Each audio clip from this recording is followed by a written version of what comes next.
Hello, and welcome to another episode of a Trip of a Lifetime podcast with me, Celeste. And me, Jasmine. Now, today we're talking about Series 2, Episode 4 School Reunion. It was written by Toby Whithouse, directed by James Hawes, and it was first broadcast on the 29th of April 2006. Now, Toby Whithouse, this isn't. This is the first episode he wrote for New Who, but it's not his last. Like he did, um, Under the Lake Before the Flood, which is a Capaldi episode. He also did a Matt Smith episode, and I can't remember the name of it. It doesn't really matter, but he's definitely done at least one other story.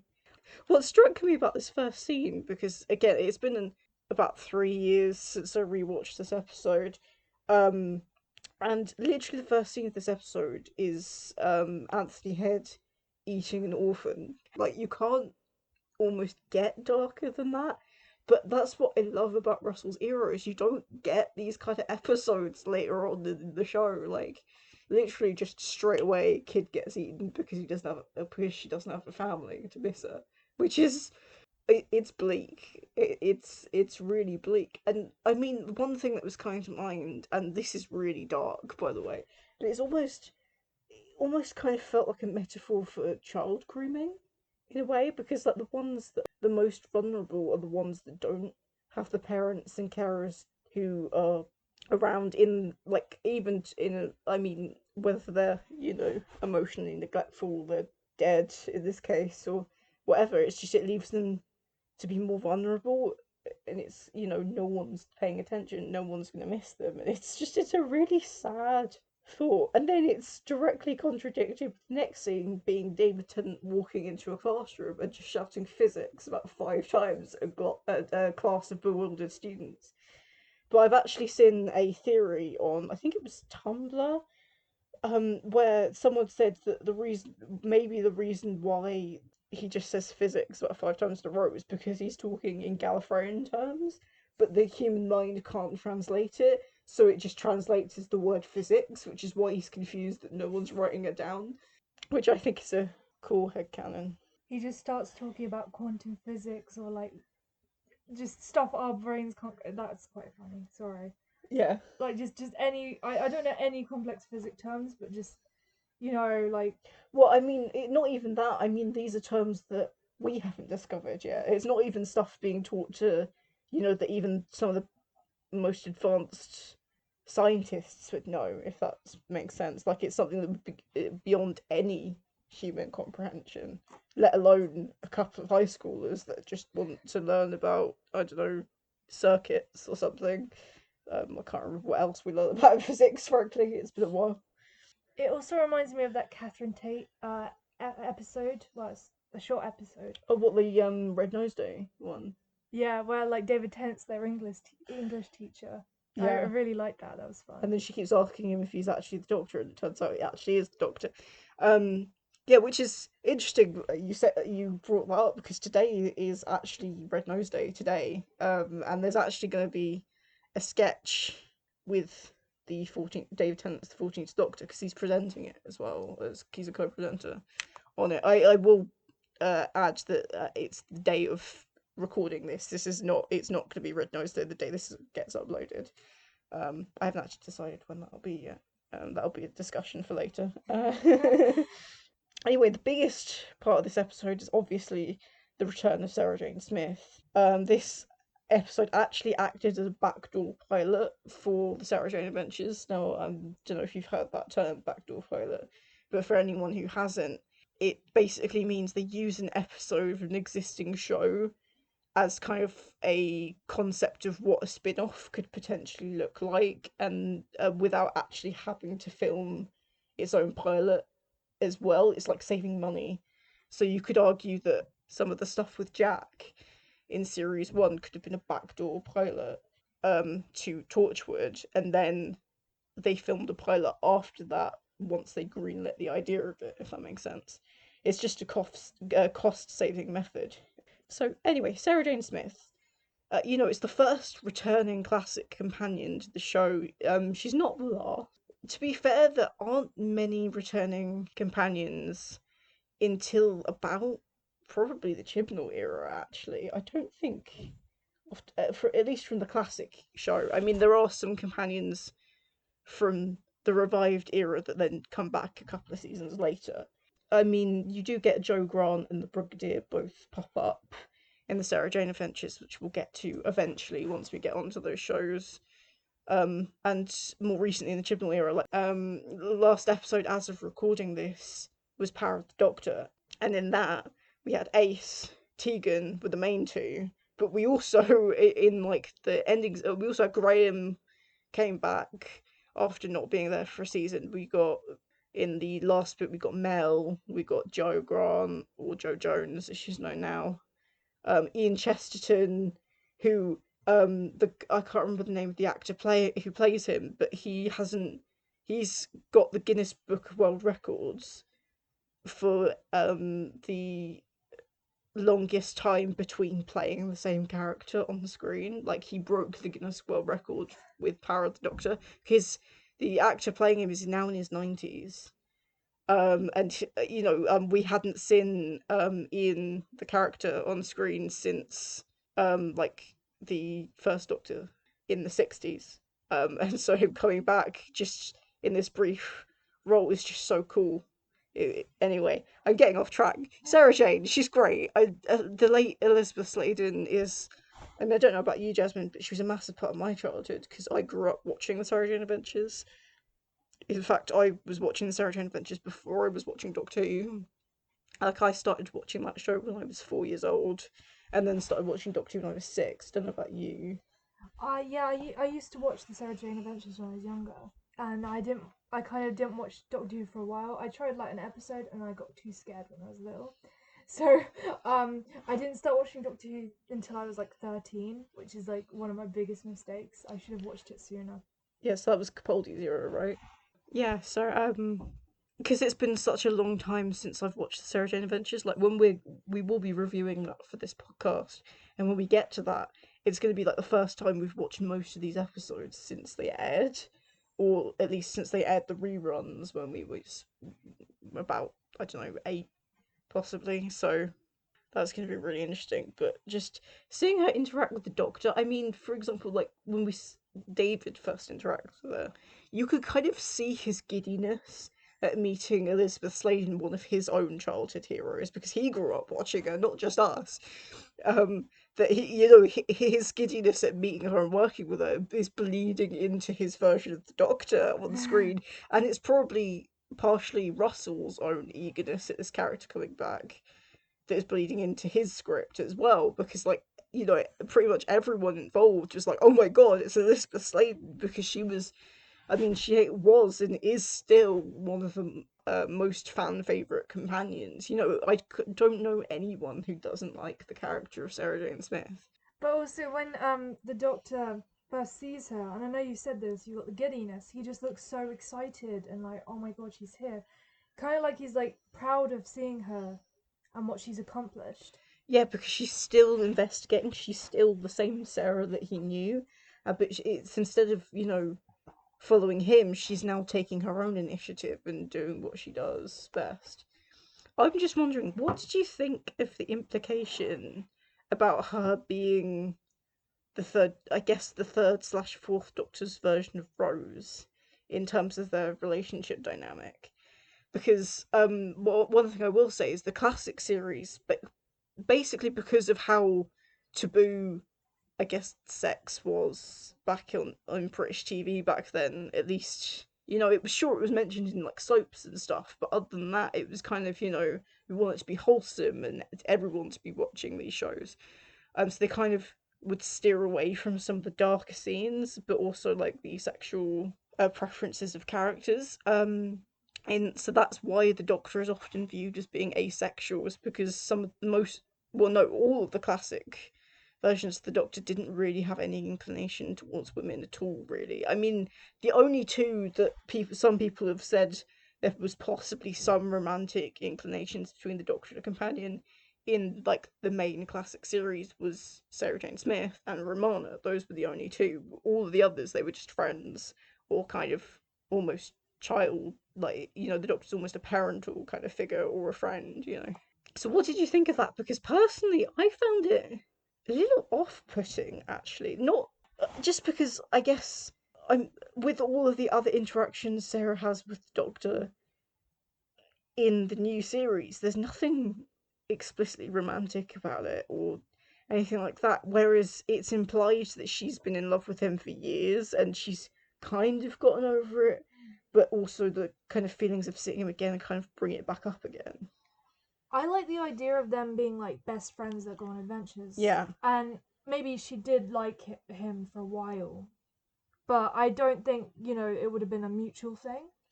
It's interesting you say that because it's almost implied that it was in a Mm. way. Like it was definitely Like kind of Rose was kind of a bit jaded, and that's one thing I don't like about this episode. There's not much that I don't like, but the one thing I don't like is the cattiness between Sarah Jane and Rose to start off with. I mean, Rose, you kind of expect it from her because she's quite immature, quite selfish. But with Sarah Jane, I'm used to her being really mature, so her having this catty side almost feels out of character. But I don't know. I mean, obviously that the relationship kind of fixes very quickly. And it's that scene where they're laughing. We'll get back to that, but it's one of my favorite parts of that episode. But it's just, I don't know. I find it the whole thing about because obviously Rose has an existential crisis about because I think this is the first time she realizes that she wasn't the first companion the Doctor's had, and I mean you see um Yaz go through this in Power of the Doctor to a lesser extent when she meets Tegan and Ace, where she's like, oh, I'm not the first person, and that again also when she meets Jack that she's like, oh, I can be left behind, and it's that kind of thing where Rose is comparing herself to Sarah, and then you've also got Mickey to some extent comparing himself to K9 and being like, oh god, I'm the tin dog. But I'm just wondering how you viewed that. So just before I answer that, Mm. I do see like the Doctor did like Sarah Jane, but not in a romantic way. Kind of like he had a lot of love for her, but not more in like a friend way, Mm. like a best friend way, like they're my best friend sort of thing. Kind of a bit like Donna, right? Yeah, yeah, But definitely. not quite the same. Not Yeah, because like there's more sassiness to the Doctor and Donna's relationship, whereas I think with Sarah and the Doctor, it's more like a kind of easiness of old friends who are just they just enjoy each other's company. There's a Torchwood reference when Mickey's trying to hack into something. I can't remember what it was, and there's like a flash thing that flashes up saying it's blocked because of Torchwood. There's Chips. The big thing about Chips because Chips through Russell's era especially, like there's that whole reoccurring thing of like the Doctor. That's one of the only foods he'll eat. but it's also a special with Rose. Yeah, She's mentioned chips so many times already. yeah. I mean, we talked about this last episode, but it's that scene in Part of the Ways where Rose, Mickey, and Jackie are sitting in that cafe, and I'm pretty sure they were eating chips in that. Also, was it at the end of the world? Their first date, and I think one of them actually calls it a date. Um, is that they go and get chips to cheer themselves up and things like that. It's such a big thing, but it's just chips that are slathered in krillitane oil that just make you really smart. Although, let's talk about the krillitanes, shall we?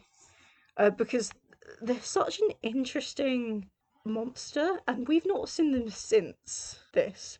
Because they're creatures, as explained by was it Mr. Finch, played by Anthony Head, that there's a species that colonize and conquer other planets and then take the best parts of those races' anatomies that they like.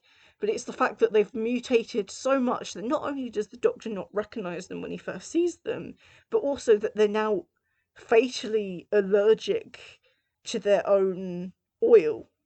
Their DNA is mutated so much that they can't touch the oil without it being, without it burning them. It's like acid to them, which I find fascinating.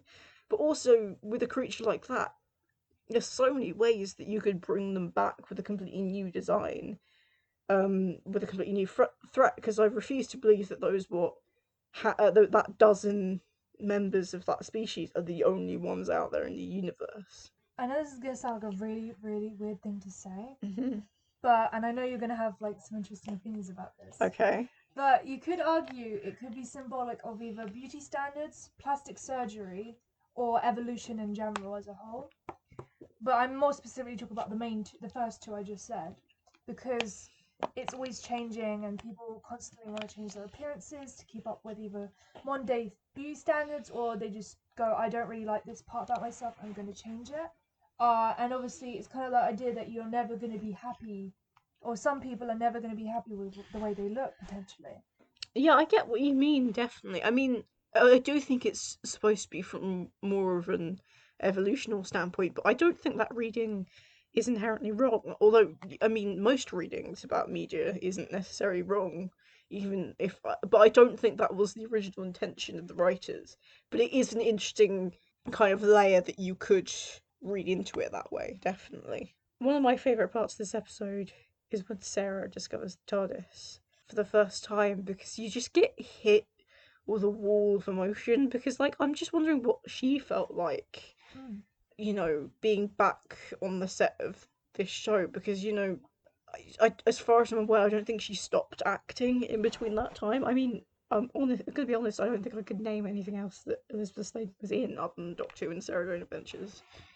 But I don't think she did stop acting in between that time. So I just wonder what it was like for her being on set and seeing the TARDIS and going, "Oh my god!" It must have been a real kind of sense of deja vu for her. But it's just such an impactful scene because it's not just her that's like, "Oh my," and David and all the people on set kind of reliving this, and but it's also the classic fans at home, the people that grew up with Classic Who, that will be watching this episode, going, reliving their own childhood, just as we're kind of reliving our own childhood because we watched Sarah Jane Adventures. And it's just, I don't know, I feel like it's almost the one thing that every Doctor Who fan has in common is that we all grew up with Sarah Jane, or at least up to our age group. I think if we, a couple years younger than us, they may not have done, but But also, coming back to Sarah Jane Smith's reaction to the TARDIS, you gotta think from her point of view. So the Doctor knows Sarah Jane Smith is there, mm, and he's kind of like, he uses his code name, which is what is it? Isn't it John Smith, John Smith, right? that he's been using since the second Doctor's era. So I mean, she even comments on it. Oh, I used to have a friend that went by them. Yeah, that friend is him, and it's a bit of dramatic irony because obviously we the audience know that they're one and the same, but Sarah doesn't at this point. But I love the A, how she reacts to the TARDIS, and B, when she realizes the Doctor is here, and then when she realizes she's actually met the Doctor but didn't know it was the Doctor. I love that kind of trope. Yeah, you can tell that in her mind she's got like a lot of emotions warring against each other because on the one hand she's so pleased to see the Doctor again, but on the other hand she's so angry he left her behind and was probably because this was a coincidence, that meeting, that if this hadn't have happened they may not have met ever again. And so I guess there's that anger that she feels forgotten, and there's that comment about Rose that Rose says later that hits really hard, that she hasn't mentioned you. And I think that's actually a theme that comes up later on, like you've got in The Name of the Doctor, when Clara is with Vasta and Jenny and Strax and River in that kind of mind palace type thing. And obviously Clara is very much infatuated with the Doctor, and then you've got River, who's his wife. And then, she's like, I mean, Clara does know who River is, but she didn't realise River was a woman. Which, you then got like that look on River's face of, oh my god, so that she's only been mentioned as simply Professor Song, not as, someone meaningful to him. It's that same kind of thing of, oh god, the Doctor just moves on, and the companions are kind of warring with that fact of, am I just significant? Am I just like, a footnote in the Doctor's life? But then it becomes clear that actually no, they're not. They're very valued. But it's just the reason why the Doctor doesn't bring them up is because it's too painful for them to do it, because they hate endings. And of course, you've got K9. I think he's so cool. I love K9 so much. We haven't actually seen him since the end of the Sarah Jane Adventures. He's not shown up since. God knows where he is. I'm assuming Rani's probably got him. Given that out of the main Bannerman Road cast from Sarah Jane Adventures, that Clyde and Rani are probably the only two that will come back. Because as far as I'm aware, the actor who played Maria hasn't really done very much since Sarah Jane Adventures, nor has the actor who played Sky. And Tommy Knight, who played Luke, has actually retired from acting, is now a software developer, which I found out the other day in Doctor Who magazine. Yeah, I think it's also just how helpful K9 is in that episode. Like another one of my favorite parts. I keep mentioning I've got so many favorite parts of this episode, but one of them is like when K9's in the car with Mickey, and Mickey's like, "Oh, do you have like something I can I smash the door with?" And Kiddo's like, "We're in a car," and he keeps repeating it, and then Mickey's like, "Oh my god, we're in a car." I'm like, "Yep." It's just that part. I mean that line is such a Russell line. I know that he's not actually credited as the main writer of this, but as I've mentioned in a previous episode, he rewrites pretty much every single episode of his series unless it's written by Stephen Moffat, Chris Chibnall, and one other writer who I can't remember the name of. Um, and so that line, because it's so reminiscent of that bit in Rose where the doctor's like, oh, there's some sort of transmitter that's big and round in the middle of London. It's it should be really, it should stick out like a sore thumb. And Rose is inclining her head and behind him, and he's like, what? And he keeps turning around. He's like, oh, because it's the London Eye. It's that bit of Russell's humour, and it's some of my favourite parts of his, stories. I have seen some of the notes you've written down, and it has reminded me. So you have back to the chips. Yeah. It kind of reminds me of like currently, what's going on now, where they're trying to like extend the maths and English until 18. Yes. I'm so glad we left when we were school when we did, because we do not have to put up with that anymore. Like we're literally like right on the right time too. Literally, if we'd been like 1 year younger, we'd have to be learning maths in college. Can you imagine? Because we'd have to be studying that whilst doing filmmaking. Like, oh god. That would be absolutely horrible. Especially because I feel sorry for because there were like some students having to repeat GCSE maths and English already, but like adding extra classes on top of that, it would have been a nightmare for them because there's so much pressure to do to a certain standard in British culture, and it's kind of exhausting. It's why I didn't want to do A levels, because I was so sick of exams. Not because I couldn't do them, but I was burnt out. I didn't want to do anymore. This episode could be a slight commentary on that because they kind of overwork their students. Yes. I mean, you've literally got, like, the girl who's friends with Kenny. I don't think they've ever actually mentioned that name, or at least I can't remember it. But she's like, oh, they're ending lunch early. Isn't that great? And he's just looking at her like, the fuck? like it's just, that is one thing that you would never say ever. Because at this point, I had been watching it home alone.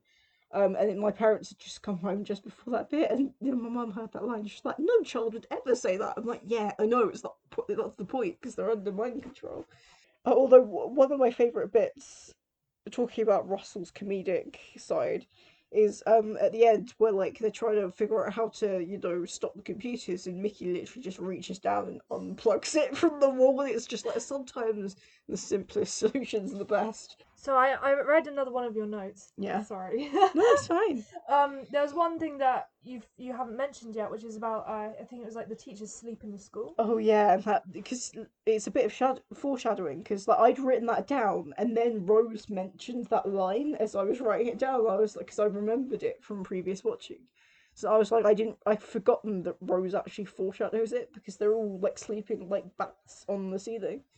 But you could also make a commentary on saying how teachers are always working, but they get underpaid. Yeah, and overworked, because because they tend to get in at about, I don't know about you, but like my high school teachers, they like mentioned that they get into school at about 6 a.m.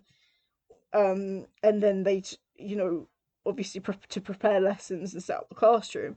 Then like they teach from about 9 through to about 3 something, and they wouldn't leave until about at least 5 in the evening, because they're still like doing lesson plans, and then they do stuff at home during half term on the weekends, marking and everything. Like yeah, I have such respect for teachers, honestly, because I couldn't do that.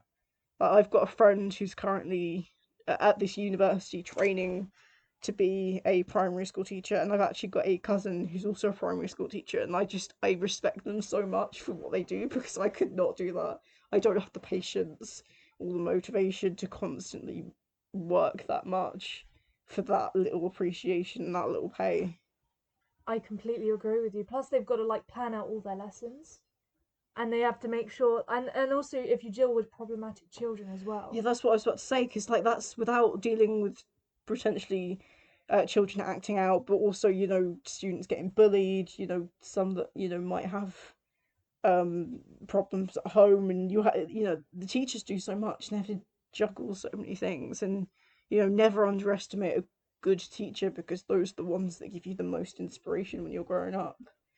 But also, they're teaching for hours, and they rarely get loo breaks, and they don't get much of a lunch break or any breaks really. And it's interesting enough because I think I've mentioned this on here before, but part of the reason why I got into Doctor Who as young as I did was because one of the topics we got in when I was in year one is was the Doctor Who and Sarah Jane Adventures. We had a whole, I can't remember if it was a whole term or half term, where we were just talking about those two shows.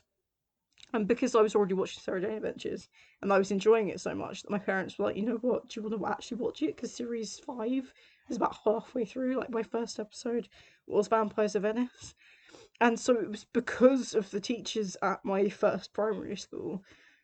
I mean, the teachers there and that school, it was in special measures. It wasn't very great. And I actually moved schools not like at the end of that year, but if it, no, the end of the year after that. But if it hadn't have been for that school, I mean, I kind of like to think I would have gotten into it, but I wouldn't have gotten into it that early in my life, I don't think. Oh, there's another thing that's mentioned here is that Rose is still clearly dating Mickey Hmm. in this episode. There's a comment on it, but it's interesting how, she seems really pleased to see him at the start of the episode, but at the end of it, when he asks to come with them, she rolls her eyes. She is not happy at all. She is dreading him joining the TARDIS team because it's almost like she wants to have her cake and eat it. She wants her adventures with the Doctor and her infatuation, her crush with him, and the flirting and stuff that comes with that. But she also wants to come home and have Mickey, the safe option that she's not really that invested in, but she, that normal quote unquote relationship. Whereas, as soon as Mickey climbs into the TARDIS, I mean, I'll mention it a bit more next episode, but he just kind of, it breaks up the dynamic slightly. He's kind of, you know, the the flirtiness can't really happen as much because she feels guilty. She's faced with the reality that she's leading on at this point. And it doesn't take that long for Mickey to realize it. I mean, he's still, I think, a bit in denial on next episode, but the episode or the two-parter after that, the Cyberman episode that you mentioned you're not massively fond of last episode, is when he suddenly realizes, oh, I don't have anyone left for me now. Although one thing I will mention now is that confrontation between Anthony Head as Mr. Finch and the Doctor kind of sows the seeds for the start of the Time Lord Victorious arc. Because I've been listening to Escaping Castorberus, which is the podcast that actually inspired me to first start doing this. And I think they were talking about Voyage of the Damned, and they were talking about how the sods were kind of sown in that. But I'd argue it's actually this episode that the seeds are first sown, because Mr. Finch is literally talking about how, if he joined them, he could rewrite reality all the way, whichever way he wants to, which is, the point. That's what happens with the Time of Victorious arc, is he almost goes too far, but he doesn't quite do it. At each turn, he doesn't quite do it, which kind of, with me always mentioning that I always want Doctor Who to go darker, that I always wonder, can we get a season where the Doctor does give in to that, and then it's a companion or potentially even someone like the Master who has to then go and fish them out of that dark hole and be the hero of that story, with the Doctor being the villain. Like, that would be such a cool concept. Um, and one that I kind of want to write myself. I'm gonna be honest. yeah, so I think it's so cool how, you know, even at this point Russell's clearly sowing the seeds and has at least some inkling of an idea, even some subconsciously, of where he wants to go with this incarnation of the Doctor. And then when I'll let you talk in a second, I'm sorry. Uh when Sarah steps into the TARDIS for the first time right at the end of the episode, she makes a comment of how he's redecorated, which I think is the first time that reference is referenced in New Who, because it's referencing a line from classic Who. I think it's the Three Doctors or something like that, where the second Doctor encounters, I think, I'm not sure if it's the third Doctor or one of his later incarnations. It goes, "Oh God, you've redecorated. I don't like it." Like that's and that line is has been parodied in the show, like the new series of the show, so many times. But this is the first time it comes up, and I thought I'd mention that. In terms of VFX, this episode, hello, welcome to Yeah. the next part of the podcast where I review the VFX. Um, I wasn't overly keen on this VFX. Like it was like Yeah. I didn't. It was okay, and this isn't a the werewolf episode. Last Mm. episode, okay. This is like a below that. Okay. Yeah, there's a bit of an unpolishedness to it. Like I like I really like the design of the Krillitanes, but yeah, you can tell that they were putting a bit more effort into the werewolf than they were with the Krillitanes. Mainly because I think the Krillitanes, there's almost more CGI used in this episode, so they could have to stretch it a bit. Sorry, stretch it a bit further. Um, I understand why they might not want to do a similar technique they did last episode, where they kind of did like a show. They no, not a show. They don't show, but they sort of like use sound and Mm. other techniques. There isn't really a way they could use sound because it's not like a No. with the werewolf last episode. It was almost kind of devolved into a slasher type monster movie, those kind of tropes where you know you've got a whole load of people hiding from something that's hunting them down. Whereas in this, it's not that. I'm not sure what it is really, but Do you think maybe they could have used like sort of a shadow technique, to show the amount of them that there are? Maybe. I don't know. I'm pretty happy with the way it was. You know, I mean, I've said it before. The slight dip in quality of VFX back in 2006 doesn't really bother me too much because A, the story's good, and B, at this point, this was almost groundbreaking at the time. You know, like most shows didn't have the use of CGI and things. This was just, you know, it was the best they could do on this budget with that time limit, you know. Is that it? That is it for me. Although they do kind of look like gargoyles a little bit. Yeah, I feel like that was probably intentional. You know, kind of bat gargoyle things. Um, what did you rate this episode? Ooh, that's difficult. I'm gonna probably rate it maybe a 7 or a 7.5, maybe a bit higher, an 8, 8 at most. I rated it a 7.5. So this is weird. Normally we're completely at odds with each other, but for the last two episodes, and I think for the next one, we've been very much kind of agreeing on things. I completely agree with you. It's so weird. Um, it's a interesting change from, you know, Dalek when you were trying to rate that a 4, and I was like, excuse me, like what are you doing? Anyway, that's all we've got for this episode, but hope you'll join us next time when we review The Girl in the Fireplace. Bye. Bye.